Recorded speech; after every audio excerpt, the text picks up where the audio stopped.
We made a tryst with destiny, and now the time comes when we shall redeem our pledge.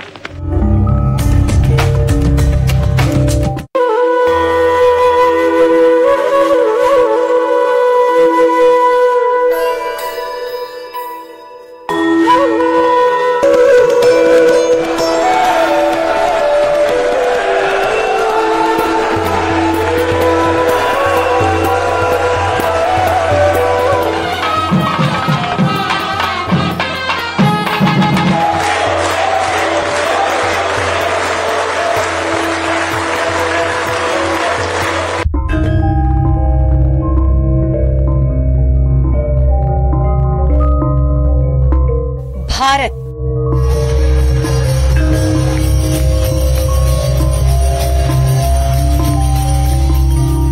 विविधता का दर्पण।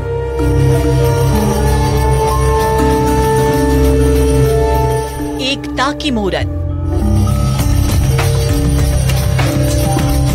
और लोकतंत्र की जननी।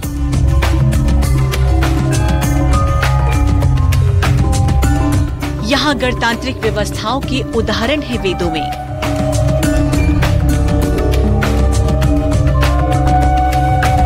वैशाली के गढ़ परिषद के उद्र कूचों में, आचार्य चाणक्य के अर्थशास्त्र में, उत्तरा मेरुर के शिलालेखों में वर्णित चोल साम्राज्य के पंचायत व्यवस्था में, भगवान विश्वेश्वर की अनुभव मंडपम की धारणा में,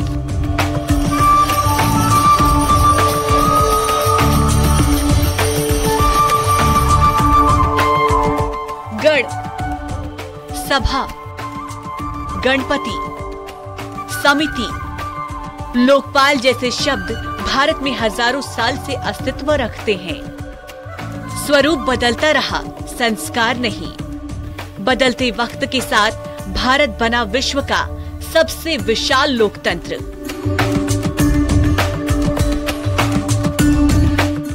जिसका साक्षी बना हमारा संसद भवन।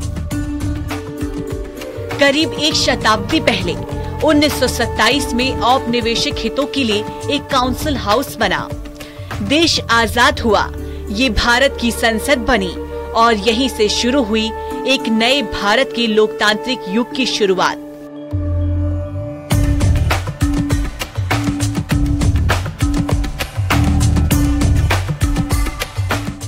संसद एक आत्मकथा में कहानी पुराने संसद की।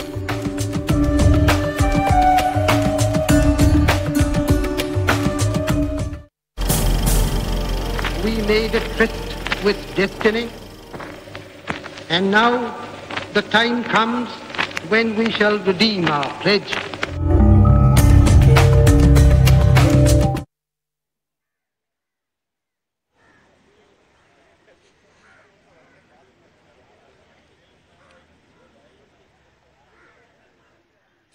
हमारे पीछे इमारत जो आप देख रहे हैं, ये सिर्फ ईंट और पत्थरों की इमारत नहीं है, बल्कि ये लोकतंत्र का धड़कता हुआ दिल है। लेकिन इतिहास बदलता है। लोकतंत्र के इस मंदिर को नए स्वरूप में आप देखने वाले हैं और ये नया स्वरूप बनकर तैयार हो चुका है। इसी के साथ कई अहम फैसले लेने की उम्मीद भी इस नए संसद से हो रही है। नमस्कार, मैं हूं आपके साथ अंशिका सत्या पाठक और आप देख रहे हैं हमारा खास शो लोकतंत्र की विरासत कथा। नए संसद की कथा आपको दिखाएंगे, लेकिन पुराने संसद की जो विरासत कथा है वो सबसे पहले आप देख लीजिए। We made a tryst with destiny, and now the time comes when we shall redeem our pledge, not wholly or in full measure, but very substantially. At the stroke of the midnight hour, when the world sleeps, India will awake to life and freedom.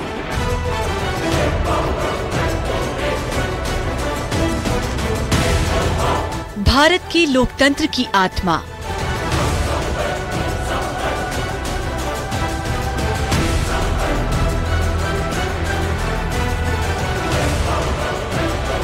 दुनिया के लोकतंत्र का आईना।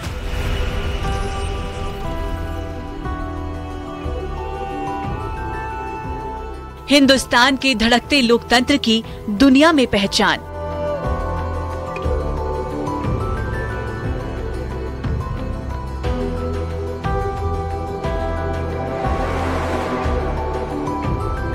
लेकिन लोकतंत्र की इस इमारत को अब नया रंग मिलने वाला है। लेकिन सिर्फ इमारत बदल रही है, आत्मा नहीं।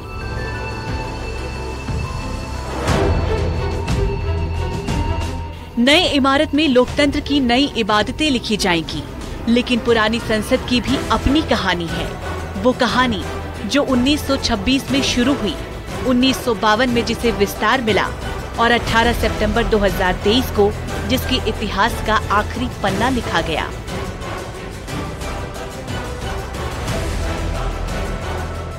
हम भले नए भवन में जाएंगे, लेकिन पुराना भवन भी, ये भवन भी आने वाली पीढ़ियों को हमेशा हमेशा प्रेरणा देता रहेगा।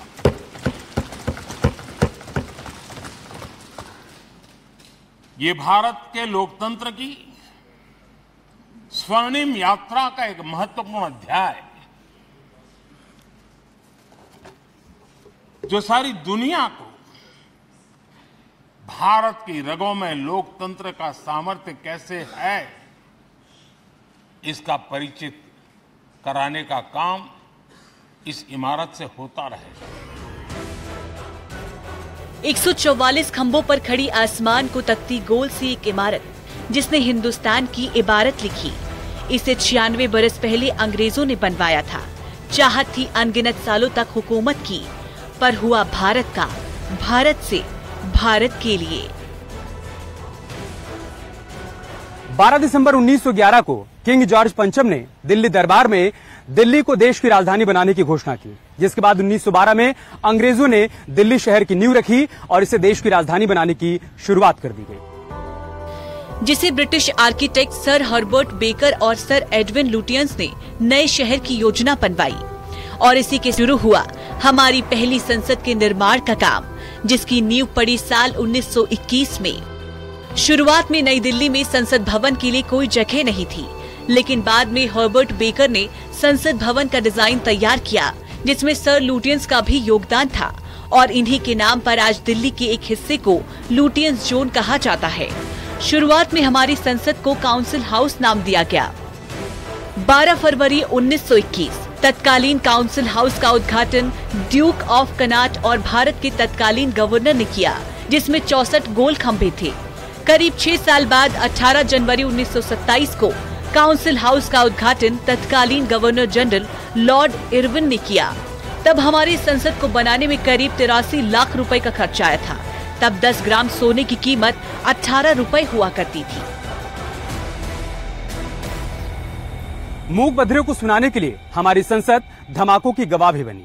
काउंसिल हाउस के उद्घाटन के ठीक 2 साल बाद यानी 8 अप्रैल 1929 को सेंट्रल असेंबली के प्रेसिडेंट विट्ठल भाई पटेल ने ट्रेड डिस्प्यूट बिल जैसे ही पारित किया, ठीक उसी वक्त एक तेज धमाका हुआ। उस वक्त दोपहर के करीब 12:30 बजे थे। सदन धुएं से भर गया और विजिटल गैलरी में 2 क्रांतिकारी युवा पंपलेट फेंकते हुए हिंदुस्तान जिंदाबाद के नारे लगा रहे थे। उन दोनों युवाओं के नाम थे बटुकेश्वर दत्त और भगत सिंह। क्रांतिकारियों ने बताया कि उन्होंने बहरों तक आवाज पहुंचाने के लिए ये धमाका किया है और इसी तरह हमारी संसद धमाकों की भी गवाह बनी। 14 अगस्त 1947 रात 11 बजे वो ऐतिहासिक रात और देश के पहले प्रधानमंत्री जवाहरलाल नेहरू का ऐतिहासिक भाषण, वो एक पल था और एक आज का पल। हमारी संसद करीब 14 प्रधानमंत्री देख चुकी है और न जाने कितने ही ऐतिहासिक पलों की गवाह बनी। We made a tryst with destiny, and now the time comes when we shall redeem our pledge, not wholly or in full measure, but very substantially. At the stroke of the midnight hour, when the world sleeps, India will awake to life and freedom. आज हमारा पुराना संसद भवन एक इतिहास बन चुका है, लेकिन इसी इमारत में कई इतिहास भी लिखे गए, जिनका सीधा ताल्लुक देश ही नहीं बल्कि पूरी दुनिया से था। आगे हम संसद के उन गौरवशाली पलों को भी याद करेंगे, जिनके जिक्र से आज भी हमारा सीना फक्र से चौड़ा हो जाता है। Bureau report, news 18।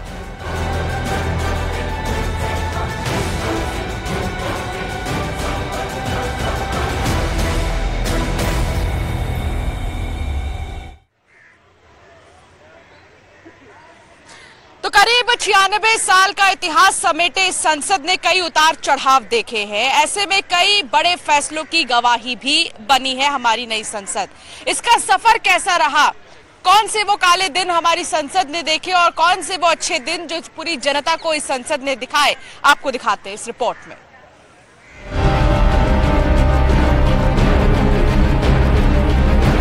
With all modesty, we can say that we have done this action well.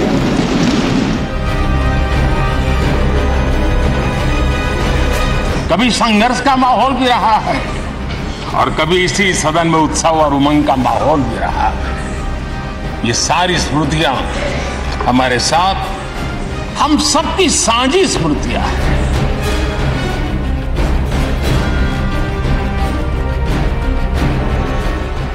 हमारे गौरवपूर्ण लोकतांत्रिक इतिहास का साक्षी हमारा पुराना संसद भवन कई प्रधानमंत्रियों और उनके ऐतिहासिक फैसलों का गवाह रहा है, जिसका पहला अध्याय पूर्व पीएम शास्त्री जी ने लिखा था जब भारत पाकिस्तान युद्ध छिड़ा। साल 1965, हिंदुस्तान तब जंग में उलझा था। पूरे देश में खाद्यान्न की कमी हो रही थी और अमेरिका ने धमकी दी थी कि वो भारत में खाद्यान्न की निर्यात रोक देगा अगर युद्ध नहीं बंद किया गया तो। लेकिन अधिक हौसलों वाले लाल बहादुर शास्त्री तब हमारे प्रधानमंत्री थे। उन्होंने तब संसद में खड़े होकर देश से अपील की, आप लोग एक हफ्ते एक दिन का खाना छोड़ दें, ये वक्त जल्दी निकलेगा, आप सब सहयोग करें। जरा सोचिए, जैसे संयुक्त परिवार का एक ठिकाना होता है, संसद वही छत थी जिसके नीचे खड़े होकर देश के मुखिया ने आह्वान किया और पूरा देश शास्त्री जी के साथ खड़ा नजर आया। साल 1971 का वो दौर भी संसद ने देखा जब तत्कालीन प्रधानमंत्री इंदिरा गांधी ने लोकसभा में ऐलान किया कि बांग्लादेश में पाकिस्तानी सेना ने बिना शर्त सरेंडर कर दिया है, तो पूरा सदन मेज की थपकियों से गूंज उठा। This morning, according to the news, the government of West Pakistan has declared war upon us. All the world admires a deed well done, and I think, with all modesty, we can say that we have done this action well. 25 जून 1975, हमारी संसद भवन ने तमाम गौरवशाली और ऐतिहासिक पल देखे, तो एक पल ऐसा भी आया जब लोकतंत्र के कालो पन्नों की गवाह बनना पड़ा। 25 जून 1975 का दिन भारतीय लोकतंत्र के इतिहास के लिए किसी काले पन्ने से कम नहीं है, जब इंदिरा गांधी ने इमरजेंसी की घोषणा की। गहरे और व्यापक षड्यंत्र से अवगत होंगे जो उस समय से रचा जा रहा है जब से मैंने भारत के जनसाधारण के लाभ के लिए कुछ प्रगतिशील उपाय करने शुरू किए कि हम एकता और स्थायित्व की रक्षा करें। राष्ट्र की अखंडता के लिए कठोर कार्रवाई करना जरूरी है। साल 1984, दुनिया का सबसे बड़ा लोकतंत्र अब अपने बाल्यकाल से निकलकर अपने पैरों पर खड़ा हो रहा था। देश तेजी से तरक्की के पथ पर आगे बढ़ रहा था और इसी दौर में हमारी संसद गवाह बनी उस ऐतिहासिक पल का भी, जब तत्कालीन प्रधानमंत्री अटल बिहारी वाजपेयी ने देश के परमाणु हथियारों से संपर्क होने का ऐलान किया। पोखरण 2 कोई आत्मश्लाघा के लिए नहीं था, कोई पुरुषार्थ के प्रकटीकरण के लिए नहीं था, लेकिन हमारी नीति है और मैं समझता हूं ये देश की नीति रही है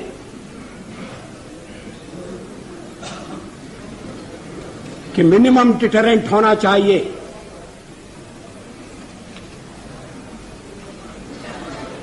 वो क्रेडिबल भी होना चाहिए। हमारे पुराने संसद भवन ने नेहरू शास्त्री युग से लेकर इंदिरा और अटल तक के दौर को देखा। लोकतंत्र की खूबसूरत तस्वीरें और कई अहम फैसलों की गवाह बनी ये इमारत।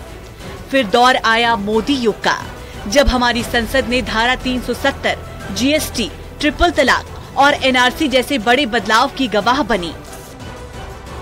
Bureau report, news 18।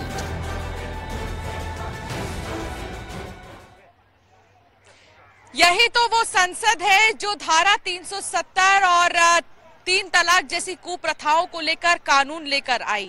इतना ही नहीं, कई ऐसे कानून हैं जो जनता के हित के लिए इस संसद ने सुनाया है। इसके अलावा प्रधानमंत्री नरेंद्र मोदी अपने आखिरी संबोधन में किस तरह भावुक हो गए, आपको इस रिपोर्ट के जरिए दिखाते हैं।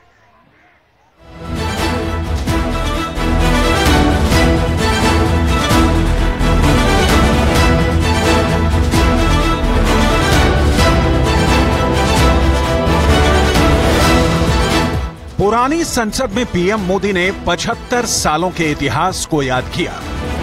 अनेक ऐतिहासिक निर्णय, दशकों से लंबित विषय, उनका स्थायी समाधान भी इसी सदन में हुआ।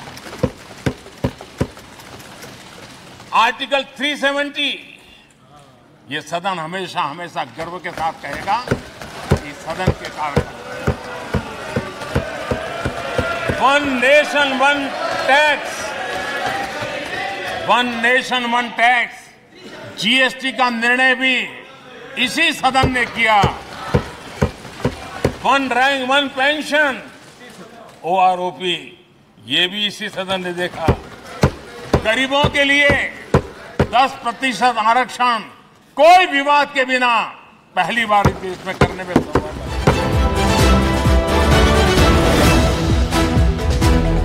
पुरानी संसद में पुराने पलों को याद कर भावुक हो गए पीएम मोदी।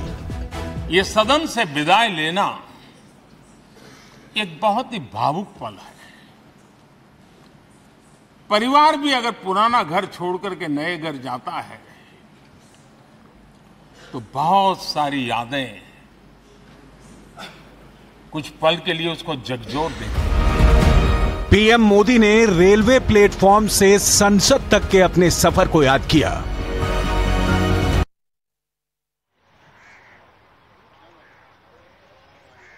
संसद एक विरासत कथा में आपको सुना रहे हैं, उस पुराने संसद की कथा को जो शायद ही आपने देखे होंगे या फिर आपने सुने होंगे। ये महा कवरेज लगातार जारी है। स्पेशल बुलेटिन में आप हमारे साथ बने रहिए। एक छोटे से ब्रेक के लिए यहाँ पर रुकना होगा। We made a tryst with destiny, and now the time comes when we shall redeem our pledge.